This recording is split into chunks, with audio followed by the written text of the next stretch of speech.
शिक्षा और रोजगार कैसे खत्म कीजिएगा, उसका सिस्टमेटिक क्या है, सिस्टम क्या है? जैसे शिक्षा और रोजगार आप खत्म करना चाहते हैं तो इसका सिस्टम खत्म नहीं करना चाहते, बेहतर करना चाहते हैं। कैसे कीजिएगा ये जानना चाहते हैं। ठीक बात है, कैसे करना चाहते हैं। तो ये पदयात्रा कर रहे हैं इसलिए कि हमारे पास कोई ऐसा ज्ञान नहीं है कि हम पदयात्रा से पहले नीतीश कुमार के जैसा बता दें कि शिक्षा कैसे सुधारेंगे, लेकिन आपको एक उदाहरण बता देते हैं। बिहार में शिक्षा पर खर्च होता है 40,000 करोड़ रुपया। अभी एक यहाँ शिक्षिका खड़ी होकर इन्होंने नेतरहाट का जिक्र किया। नेतरहाट भी बिहार सरकार का स्कूल है, अब तो झारखंड में चला गया। और उससे पढ़े लिखे हुए लोग जो नेतरहाट से बच्चे पढ़कर निकले, वो देश में शायद सबसे प्रभावशाली पदों पर है आज भी। उसको बिहार सरकार से चलाया जाता था। तो अगर आपको पूरे बिहार में हर प्रखंड में एक नेतरहाट बनाना है तो उसका पूरा खर्चा आएगा करीब करीब साल का 15,000 करोड़ रुपया। तो बिहार हम लोग की सोच ये है कि ये जो समता मूलक शिक्षा व्यवस्था है, जहां स्कूल को हर गांव में पहुंचाया जा रहा है, इसको हटाया जाए। स्कूल को गांव तक पहुंचाने के बजाय बच्चों को स्कूल तक पहुंचाया जाए। और उसकी सोच के पीछे जो गणना है, दुनिया भर के जो विशेषज्ञ हमारे साथ काम कर रहे हैं कि अगर बिहार में 15,000 करोड़ रुपया, मतलब 1/3 शिक्षा का बजट नेतरहाट जैसे विद्यालय बनाने में खर्च किया जाए तो हर प्रखंड में हर साल एक नेतरहाट जैसा विद्यालय बनाया जा सकता है। तो अगले 5 वर्ष में हर प्रखंड में 5 गो नेतरहाट बन सकता है। ये इसलिए जरूरी है कि अगर आप विद्यालय बना भी दीजिए किसी गांव में तो वहां टीचर रहेगा ही नहीं, उसका भी बाल बच्चा है, उसका भी परिवार है। लेकिन नेतरहाट सुदूर के जगह में भी वहां शिक्षक रहते थे, क्योंकि शिक्षकों के परिवार की भी चिंता की गई थी कि वो रहेंगे कैसे। अगर आप बिहार के हर प्रखंड में 5 अच्छे विद्यालय बना दें, और जो जियो सैटेलाइट से मैपिंग की जा रही है, हम लोग देख रहे हैं कि जो प्रखंड की परिधि है वो 15 किलोमीटर से ज्यादा नहीं है, और बस की सुविधा अगर आप दे दें तो 30 मिनट के अंदर हर बच्चे को अच्छे स्कूल में बस से पहुंचाया जा सकता है। जैसे आप शहर में रहते हैं तो स्कूल आप अपने बच्चे को भेजते हैं स्कूल बस से, वो आधा घंटा में वहां पहुंचता है, स्कूल किया, फिर आधा घंटा में घर आ गया। ये व्यवस्था बिहार में भी बनाई जा सकती है।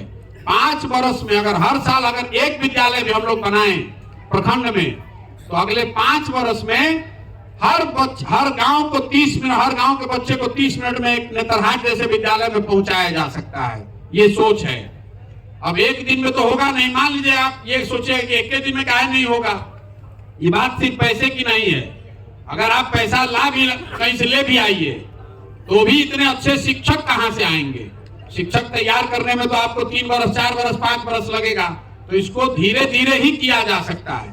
दूसरी बात जैसे कॉलेज की है, मैंने आप खाली उदाहरण दे रहे हैं, इसका मतलब ये मत कहिए कि ऐसे ही शिक्षा सुधारने वाले हैं। शिक्षा सुधारने का पूरा ब्लूप्रिंट जारी करेंगे 20 पॉइंट का, लेकिन उसका एक पॉइंट ये बता रहे हैं कि स्कूलों को गांव तक पहुंचाने के बजाय गांव के बच्चों को स्कूल में पहुंचाने की व्यवस्था की जाएगी, ताकि अच्छी पढ़ाई हो सके। जैसे कॉलेज है, तो कॉलेज में आप देख रहे हैं कि बच्चा अटेंडेंस ही नहीं है। अगर सारे कॉलेज के क्लासरूम को आप बायोमेट्रिक से जोड़ दीजिएगा टेक्नोलॉजी के इस्तेमाल से, तो लड़कों को उसमें जाना ही पड़ेगा। और जब लड़के जाएंगे तो प्रोफेसर साहब जाएंगे कहाँ? 2 दिन 4 दिन लड़का हल्ला करेगा, जब क्लास में बैठा रहेगा तो प्रोफेसर लेक्चरर को भी आना पड़ेगा। तो सरकार ने जो व्यवस्था अभी बनाई है, सोची है कि शिक्षकों को बायोमेट्रिक दिया जाए, लेकिन वो बेकार की व्यवस्था है। शिक्षक जाएगा बायोमेट्रिक से अपना एंट्री कर दिया, फिर क्लासरूम से बाहर निकल के पैर ऊपर उठाकर सोएगा। तो जरूरत इस बात की है कि बच्चों को पहले क्लासरूम में बैठाया जाए। अगर बच्चे क्लासरूम में 40 को लड़का बैठ जाएगा किसी कॉलेज के किसी क्लासरूम में, तो लेक्चरर महोदय को आज नहीं तो कल आना ही पड़ेगा, नहीं तो मार लाठी डंडा चलने लगेगा। तो इस तरह की व्यवस्था बनाई जा सकती है। आपने कहा रोजगार की बात, उसको समझिए। बिहार में रोजगार है क्यों नहीं? मैंने आपको कहा बिहार में पूंजी नहीं है। बिहार में जब भी बात होती है कि उद्योग धंधा नहीं है, तो नेता लोग यहाँ क्या कहता है, या सामान्य आदमी भी समझता है कि उद्योग धंधा इसलिए नहीं है कि यहाँ लॉ एंड ऑर्डर खराब है। कुछ लोग कहता है कि झारखंड भैया अलग हो गए तो खनिज संपदा जैसे चल गए। और कुछ लोग ये कहता है आजकल नीतीश कुमार कह रहे हैं कि यहाँ समंदर नहीं है। तो देखिए, समंदर का उद्योग धंधों से कोई लेना देना अभी नहीं है। तेलंगाना में कौन समंदर है, पंजाब हरियाणा मध्य प्रदेश में कौन समंदर है, एको समंदर वहां नहीं है, वहां पर भी उद्योग धंधा लग रहा है। जहां तक खनिज संपदा की बात है तो दुनिया में अफ्रीका में कम से कम 20 ऐसे देश है जिनके पास सबसे ज्यादा खनिज संपदा है, लेकिन वो दुनिया के सबसे गरीब देश है। और बहुत ज्यादा यूरोप में बहुत ऐसे कंट्री है जिनके पास एक छदाम भी खनिज नहीं है, लेकिन वो दुनिया के सबसे अमीर देश है। उसका भी कहीं प्रमाण नहीं कि खनिज होगा तभी आपका विकास होगा। मुख्य बात यह है कि आपके पास पूंजी नहीं है। तो मैंने आपको शुरू में बताया कि आपके पास पूंजी क्यों नहीं है। आपके पास आमदनी है नहीं। दूसरा, पूंजी आता कहां से है? पूंजी आता है बैंकों से। समाज में जो पैसा आप और हम कमाते हैं, जो समाज में लोग पैसा कमाते हैं, इसका एक हिस्सा बचत की राशि लोग जमा करते हैं बैंक में। उससे कैपिटल का फॉर्मेशन, पूंजी का फॉर्मेशन होता है। अंग्रेजी में उसको कहते हैं ग्रॉस कैपिटल फॉर्मेशन। कितना पूंजी बना नया, 100 रुपया हम लोग मिलकर कमाए, 80 रुपया खा गए, 20 रुपया बचाए, तो 20 रुपया में पूंजी होगा। इस पूंजी को बैंक में रखा जाता है और बैंक की यह जवाबदेही है कि जो पैसा आप बैंक में रखते हैं उस पैसे को वो फिर से ऋण के तौर पर आपको समाज को उपलब्ध कराए। तो पूरे देश में एक व्यवस्था है जिसका नाम है CD ratio, credit deposit ratio. Reserve bank of India इस बात को देखता है कि समाज ने, लोगों ने भारत के कितना पैसा कमाकर बचाकर बैंक में रखा और बैंकों ने कितना पैसा वापस ऋण के तौर पर आपको दिया। आपको ऋण मिलता है तो आप घर बनाते हैं, दुकान खोलते हैं, गाड़ी खरीदते हैं, स्कूल खोलते हैं, हर तरह का रोजगार कर सकते हैं आप। तो देश में सीडी रेशियो है कितना? 70%। मतलब जितना पैसा भारत के लोग बैंक में रखते हैं उसका 100 रुपया रखेगा तो 70 रुपया ऋण के तौर पर समाज को दिया जाएगा। बिहार में सीडी रेशियो है 40%। 1990 में जब लालू यादव मुख्यमंत्री बने, आरबीआई का रिपोर्ट उठाकर देखिएगा रिजर्व बैंक का, तो सीडी रेशियो था 38%। लालू जी के शासन काल में सीडी रेशियो गिरते गिरते हो गया 23%। मतलब 100 रुपया उस साल में अगर लोगों ने बैंक में रखा तो 23 रुपया लोगों को ऋण के तौर पर मिला। अब वो बढ़ते बढ़ते हो गया है 40% फिर से। अब इसका आप असर देखिए। पिछले वित्तीय वर्ष में, पिछले साल बिहार की गरीब जनता ने 4,21,000 करोड़ रुपया अपना बचत का पैसा बैंक में जमा किया। याद रखिएगा, 4,21,000 करोड़ रुपया बिहार के लोगों ने बिहार के बैंकों में जमा किया। तो 70% के हिसाब से आपको, हमको, बिहार को कितना ऋण मिलना चाहिए था? 2,80,000 करोड़। मिला कितना? 1,61,000 करोड़, क्योंकि 40% सीडी रेशियो है। तो बाकी पैसा कहां गया? बाकी पैसा को बैंकों ने बिहार से उठाकर उन राज्यों में ऋण के तौर पर दे दिया जहां उद्योग धंधे लग रहे हैं। कर्नाटक में, तेलंगाना में, आंध्रा में, गुजरात में, महाराष्ट्र में, तमिलनाडु में, वहां पर सीडी रेशियो कितना है? 90, 95, 100, 105। मतलब अगर तमिलनाडु में 100 रुपया बैंक में जमा हो रहा है तो बैंक वाला 90 रुपया, 95 रुपया वहां पर ऋण दे रहा है। तो 20 रुपया तो उसको सरकार का नियम है, उसको रखना ही है। तो बाकी जो गैप है वो बिहार का पैसा वहां जा रहा है। इसका एक और आंकड़ा दे देते हैं, आप पढ़े लिखे आदमी तो आपको समझ में आएगा कि असर क्या है इसका। 1990 से लेकर पिछले साल तक रिजर्व बैंक के आंकड़े के हिसाब से बिहार में बैंकों ने 26,35,000 करोड़ रुपया, 26,35,000 करोड़ रुपया बैंकों ने बिहार के लोगों का पैसा उठाकर दूसरे राज्यों में ट्रांसफर कर दिया। कोई देखने ही वाला नहीं है। और ऐसा नहीं है कि बैंक की मनमानी है कि आप जहां पैसा लीजिएगा कहीं ऋण दीजिएगा। इसकी कमेटी है जिसके चेयरमैन है नीतीश कुमार, मतलब मुख्यमंत्री जो रहता है वो उसका चेयरमैन होता है।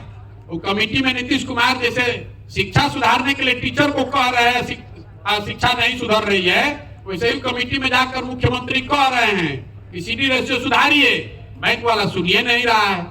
तो पिछले 32 साल में बिहार का बजट नहीं है 26 लाख करोड़, और 26 लाख करोड़ रुपया बिहार के लोगों की बचत की राशि बैंकों ने भेज दिया दूसरे राज्य में। इसकी चर्चा कहीं बिहार में आप सुने हैं?